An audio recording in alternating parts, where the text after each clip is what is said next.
Halo, selamat datang kembali di channel United Identity, channelnya fans Manchester United yang selalu berpikir logis, berpikir sistematis.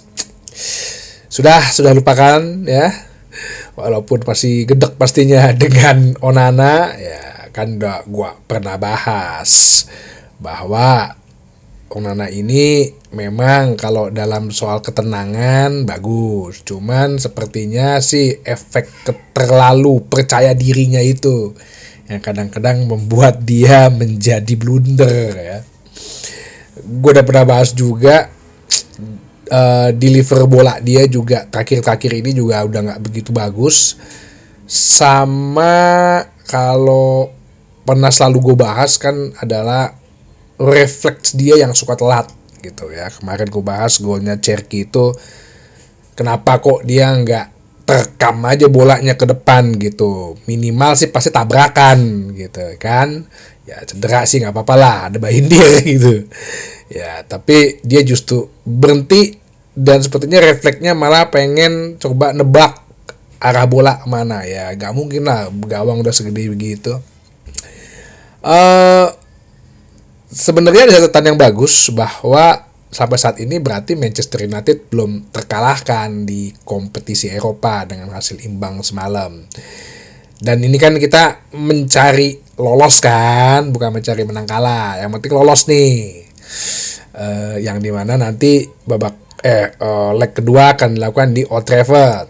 Sampai Garnacho aja bilang bahwa pertandingan semalam itu ada di sosial medianya dia ngepost pertandingan semalam itu baru half time ya, sampai ketemu lagi ntar babak selanjutnya adalah di Old Trafford. Oke. Ya kalau ngepost sih lo jago, belajar dribble aja dulu belajar dribbling sama decision gitu. Kalau lo emang secara apa ya, pola pikir agak lama gitu ya, nggak bisa menentukan mau passing gimana, passingnya pun juga hancur, ya udah. Kalau ibarat kata kan kayak Kambuaya aja di timnas gitu kan, main dan passing, udah itu aja, main dan passing, udah nggak usah sok-sokan berCristiano Ronaldo deh lo, Garnacho. Oke, selain Garnacho memang satu jari ditunjuk adalah mengenai tentang Rasmus Højlund. Jadi kemarin tadi malam ya ada berita juga, ada video dari Fabrizio Romano yang mengatakan bahwa ada ketertarikan beberapa klub di Italia terhadap Rasmus Højlund. Jadi Rasmus Højlund nih mau dibawa balik nih ke Serie A. Ya kalau klub-klubnya sih Fabrizio Romano tidak memberitakan. Yang pasti sih sepertinya ya kayaknya sih klub-klub besar kayak Juventus, mungkin Inter Milan, Bologna kayak gitu-gitu lah ya, Atlanta mungkin bisa aja beli balik, Lazio bisa jadi AS Roma, dan sepertinya ada ketertarikan serius untuk mengembalikan Højlund ke Serie A. Ya sebetulnya sangat disayangkan ya, kalau gue sih menurut sangat disayangkan.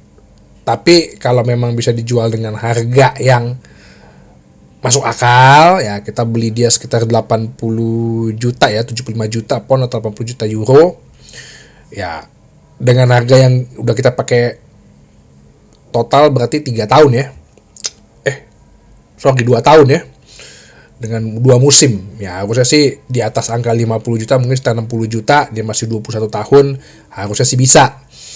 Ya sangat disayangkan juga sebenarnya, karena gue lihat sebenarnya ini anak punya bakat, tapi nggak, agak struggling gitu ya, agak berjuang gitu.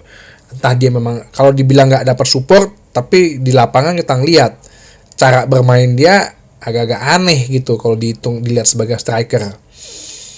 Terlalu banyak berjibaku sama back lawan, yang sampai Andy Cole bilang, lu ngapain sih berjibaku sama back tengah, adu body, lu akan capek sendiri gitu. Mending lo cukup punya 1-2 maksimal 3 sentuhan deh untuk sebelum lo melakukan eksekusi gitu. Kemarin ada beberapa momen dia dikasih kesempatan eksekusi, assist dari Patrick Dorgu, tendangannya nggak menunjukkan seorang striker gitu, seorang bomber gitu. Kalau seorang bomber atau goal getter kan lu mau nendang dari sudut mana aja itu selalu membahayakan, bahkan bisa menciptakan gol.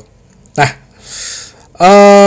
gue rasa sih bisa juga itu menjadi pertimbangan Manchester United kalau untuk mengambil duit ya istilahnya. Karena sepertinya sih kalau ngelihat Zerzi dengan game tadi malam dan dia semakin meningkat dan punya atribut yang bisa dimanfaatkan, sepertinya sih kayaknya dia bisa dipertahankan di musim depan. Nah, berarti kita kehilangan investasi dong. Ya, kalau ibarat dalam suatu bisnis gitu ya, kalau investasi lo dalam 3 tahun nggak balik modal, ya mau nggak mau sih lo jual bisnis lo beralih ke yang lain gitu. Mungkin bisnis makanan ternyata lo nggak berjalan baik gitu setelah 3 tahun, setelah tahun ketiga. Ya udah, lo berbalik lah, ganti bisnis yang passion lo, yang suka apa, misal transportasi gitu, penginapan kan gitu. Nah, diberitakan juga oleh Fabrizio Romano bahwa salah satu komoditi di Premier League yang agak panas yaitu Liam Delap, yang dimana Chelsea sepertinya menjadi frontrunner terdepan dengan angka budget yang seharusnya rilis clause-nya itu 40 juta pound. Tapi ternyata ada informasi bahwa jika Ipswich Town degradasi atau relegation ya, itu release clause-nya akan turun menjadi 30 juta pound. Sebetulnya ini angka yang sangat bagus, angka murah kalau kata Fabrizio Romano untuk seorang striker yang udah mencetak lebih 10 gol ya di Liga Inggris, punya atribut dia berlari ya.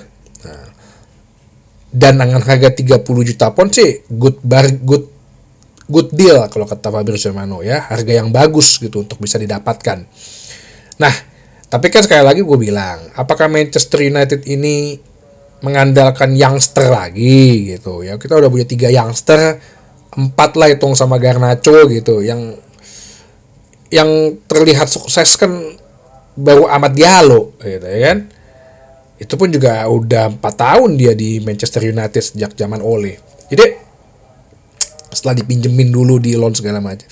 Jadi apakah kita akan berganti investasi nih? Mungkin pemikiran Amorim, karena tadi kemarin tuh ada di konferensi persnya Amorim waktu ditanya mengenai Højlund, Amorim tuh ngomong, "Gak, lu mesti ngeliat dong.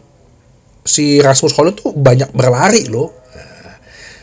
Banyak melakukan running loh. Lu harus lihat dan hargai itu." Apakah akhirnya Amorim merubah istilahnya profil striker yang dia inginkan, yaitu profil striker yang mau lebih banyak berlari, seperti yang pernah gue tunjukkan bahwa kalau atribut striker yang banyak berlari sih Liam Delap ya, yang mendekati Gyökeres yang gak banyak berlari tapi dengan sedikit sentuhan itu memang Højlund. Tapi Højlund ini kayaknya masih sementah-mentahnya nih, sedangkan Liam Delap yaitu dengan atribut berlarinya itu, apakah saat ini ternyata dengan kondisi Premier League, Liga Inggris yang memang sangat fisikal, sangat intens, sangat banyak yang butuh penyerang itu berlari, Amorim menemukan suatu formula bahwa kayaknya emang kita harus butuh striker yang banyak lari deh. Bagaimana kalau kita ganti investasi nih, ganti dari Rasmus Højlund ke Liam Delap? Oke juga itu, menurut gua suatu pemikiran ya, suatu terobosan dari seorang pelatih kalau memang itu yang misi atau tujuan yang pengen dicapai. Tapi sekali lagi gue bilang, kalau kita masih mengandalkan youngster, kayaknya sih kita jalani tempat ya, mengandalkan pemain muda, kita sih pasti akan jalani tempat. Kalau memang Rasmus Højlund bisa dijual ya 50 juta, 80 juta, kita bisa beli Liam Delap dengan 30 juta ya, dengan struktur pembayaran lah. Ibaratnya kita masih untung 30 juta. Ya tetep lah lo tambahin 30 juta lagi, 40 juta lagi untuk beli striker berpengalaman. Semua kan orang berkata ya Osimhen. Ya walaupun ada berita Osimhen bisa aja ke Arab Saudi, karena nih pemain kayaknya tujuan bermainnya duit gitu. Sedangkan gaji dia tuh 340.000 euro per pekan atau 300.000. Bisa nggak, mau nggak Manchester United menyamakan gitu, dan bisa nggak diintegrasikan, atau bisa nggak nih si Amorim dalam tanda kutip ya megang atau bisa mengontrol si Osimhen, karena ini anak kan dia pemain kan kayaknya agak meluap-luap ya, temperamental juga ya, kayak Sir Alex lah, bisa manage Eric Cantona gitu ya kan. Terus kemudian dia beli Van Nistelrooy, bisa di manage juga, beli Ronaldo bisa di manage, dibentuk, Rooney di manage gitu. Bisa nggak nih Amorim? Jangan sampai juga nanti dia kita beli ngezong ya. Walaupun gue sih yakin sih kalau pesepak bola dari Afrika tuh rata-rata komitmennya bagus gitu setiap kali mereka bermain di suatu klub. Jadi kesimpulannya, kalaupun memang kita mau tukar investasi kita berinvestasi ke Liam Delap ya dengan melepas Højlund, menurut gua kita tetap harus membeli seorang striker yang sudah terbukti gitu loh ya, striker yang sudah berpengalaman, striker yang sudah jadi, striker yang minimal bisa 20 gol lah per musim. Entah Isaacson kayak gue udah pernah bahas juga kan. Tapi kita butuh goal getter gitu loh, bukan hanya udah berpikiran buat future lah, masa depan lah, proyek jangka panjang lah, long term project lah. Udah dulu deh ya, fans ini udah nggak sabar nih, udah makin emosi lagi ngeliat Onana ya. Jadi itu. Kalau untuk berita Onana sih ya seperti biasa, kalau udah pemain ada yang jelek pasti langsung ada berita muncul ya. Tiba-tiba MU mau beli Dion Suzuki lah ya, kalau gue sama aja.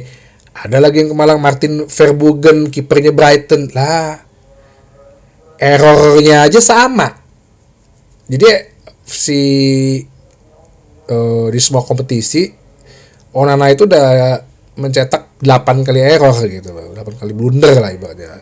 Van Bruggen sama 8 juga. Ini untuk bukan kiper di Premier League ya. Ya paling rendah tuh kayak Emiliano Martinez, David Raya kayak gitu-gitu. Jadi ya mungkin menurut gue sih seperti yang gue bilang juga sebelumnya, Manchester United kan biasanya kan dengan kiper-kiper yang udah tua-tua ya, di atas 30 gitu, 32, 33. Ya mungkin Jan Sommer, Szczęsny gitu kan. Szczęsny 34 tahun di Barcelona jago deh. Atau Dibu Martinez. Nah, kita tunggu aja. Tapi yang pasti sih tadi sesuai dengan yang episode sebelumnya, posisi penyerang tengah striker nomor 10 atau winger yang katanya banyak bilang Matheus Cunha, tapi Fabrizio Romano bilang sih masih mentah berita itu, karena kalau dibilang agentnya fly to London, enggak, emang agentnya emang di Inggris katanya ya. Sama ya penjaga gawang itu yang menurut gue adalah urgent banget untuk musim depan bisa dipenuhi untuk sistemnya Amorim bisa dijalankan. Oke, jadi itu aja. Sampai ketemu lagi di bahasan berikutnya di channel United Identity, channelnya fans Manchester United yang selalu berpikir logis dan sistematis. Terima kasih.